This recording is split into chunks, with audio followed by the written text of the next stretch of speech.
Michée, chapitre 4. Il arrivera, dans l'avenir, que la montagne de la maison de l'Éternel sera fondée au sommet des montagnes.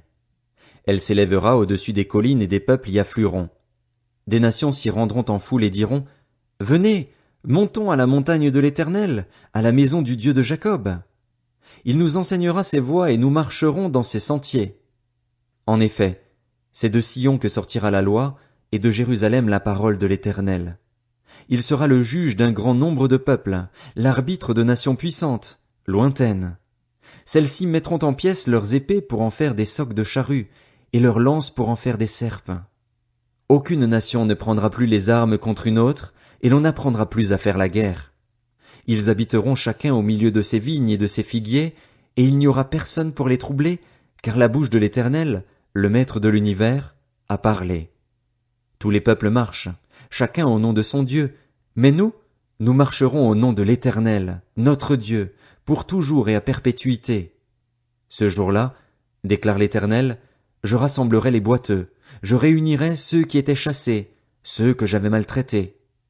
Des boiteux je ferai un reste, de ceux qui étaient chassés une nation puissante. L'Éternel régnera sur eux depuis le mont Sion, dès ce moment et pour toujours. Et toi, tour du troupeau, citadelle de Sion, à toi reviendra l'ancienne domination, la royauté qui appartenait à Jérusalem. Pourquoi maintenant pousses-tu des cris? N'as-tu pas de roi, plus de conseillers, pour que la douleur s'empare de toi comme d'une femme qui accouche? Fille de Sion, souffre et gémis comme une femme qui accouche, car maintenant tu sortiras de la ville, tu habiteras dans les champs et tu iras jusqu'à Babylone. Là tu seras délivré, c'est là que l'Éternel te libérera du pouvoir de tes ennemis. Maintenant de nombreuses nations se sont rassemblées contre toi. Qu'elles soient souillées, disent-elles, et que nos yeux contemplent la ruine de Sion. Mais elles ne connaissent pas les pensées de l'Éternel, elles ne comprennent pas son intention, elles ignorent qu'il les a rassemblées comme des gerbes dans l'air de battage. Fille de Sion, lève-toi et foule le grain. Je te ferai une corne de fer et des sabots de bronze, et tu écraseras des peuples nombreux. Tu consacreras leurs biens à l'Éternel, leurs richesses au Seigneur de toute la terre. Maintenant, ville de troupes, rassemble tes troupes. On nous assiège, à coups de bâton on frappe sur la joue le juge d'Israël. Michée, chapitre 5. Et toi, Bethléem Ephrata, qui est petite parmi les villes de Juda, de toi sortira pour moi celui qui dominera sur Israël et dont l'origine remonte loin dans le passé, à l'éternité. C'est pourquoi il livrera son peuple jusqu'au moment où accouchera celle qui doit accoucher, et le reste de ses frères reviendra auprès des Israélites.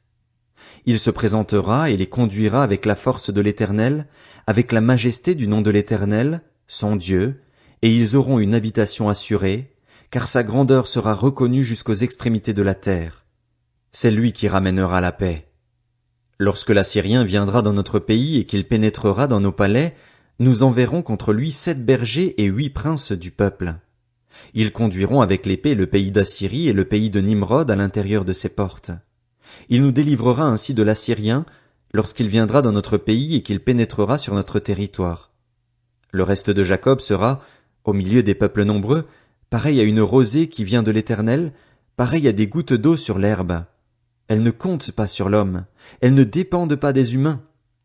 Le reste de Jacob sera parmi les nations, au milieu des peuples nombreux, pareil à un lion parmi les bêtes de la forêt, pareil à un lionceau parmi les troupeaux de brebis.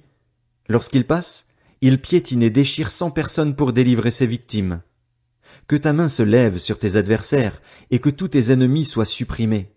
Ce jour-là, déclare l'Éternel, je supprimerai du milieu de toi tes chevaux et je détruirai tes chars. Je supprimerai les villes de ton pays et je renverserai toutes tes forteresses.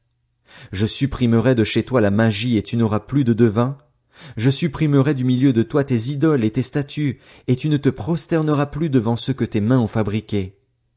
J'arracherai du milieu de toi tes poteaux sacrés et je détruirai tes villes. J'exercerai ma vengeance avec colère, avec fureur, contre les nations qui n'ont pas écouté. Michée, chapitre 6. Écoutez donc ce que dit l'Éternel. Lève-toi, plaide devant les montagnes et que les collines entendent ta voix. Écoutez le procès de l'Éternel, montagnes, et vous, solide fondation de la terre. En effet, l'Éternel a un procès avec son peuple, il veut plaider contre Israël. Mon peuple, que t'ai-je fait? En quoi t'ai-je fatigué? Réponds-moi. En effet, je t'ai fait sortir d'Égypte, je t'ai délivré de la maison d'esclavage, et j'ai envoyé devant toi Moïse, Aaron et Myriam. Mon peuple, rappelle-toi ce que projetait Balak, roi de Moab, et ce que lui a répondu Balaam, fils de Béor. Rappelle-toi le chemin de Sittim à Gilgal, afin de reconnaître les bienfaits de l'Éternel. Avec quoi me présenterai-je devant l'Éternel pour m'humilier devant le Dieu Très-Haut? Me présenterai-je avec des holocaustes, avec des veaux d'un an? L'Éternel acceptera-t-il des milliers de béliers, des quantités de torrents d'huile? Donnerai-je mon fils aîné pour ma révolte, mon enfant pour mon propre péché? On t'a fait connaître, homme, ce qui est bien et ce que l'Éternel demande de toi. C'est que tu mettes en pratique le droit, que tu aimes la bonté et que tu marches humblement avec ton Dieu. L'Éternel interpelle la ville, et celui qui est sage craindra ton nom. Écoutez la menace et celui qui l'envoie. Y a-t-il encore dans la maison du méchant des trésors mal acquis et une mesure trop petite et maudite? Est-on pur avec des balances fausses et avec de faux poids dans le sac? Ces riches sont pleins de violence, ces habitants profèrent le mensonge, et leur langue n'est que tromperie dans leur bouche. C'est pourquoi je te frapperai par la souffrance, je te dévasterai à cause de tes péchés. Tu mangeras sans te rassasier, et la faim régnera chez toi. Tu feras des réserves, mais tu ne les sauveras pas, et ce que tu sauveras, je le livrerai à l'épée. Tu sèmeras, mais tu ne moissonneras pas. Tu presseras l'olive, mais tu ne te parfumeras pas d'huile. Tu feras couler le jus de raisin, mais tu ne boiras pas de vin. On respecte les coutumes d'Omri et toute la manière d'agir de la famille d'Akab. Vous marcherez d'après leurs conseils. C'est pourquoi je te livrerai à la destruction. Je ferai de tes habitants un sujet de moquerie, et vous supporterez le déshonneur de mon peuple.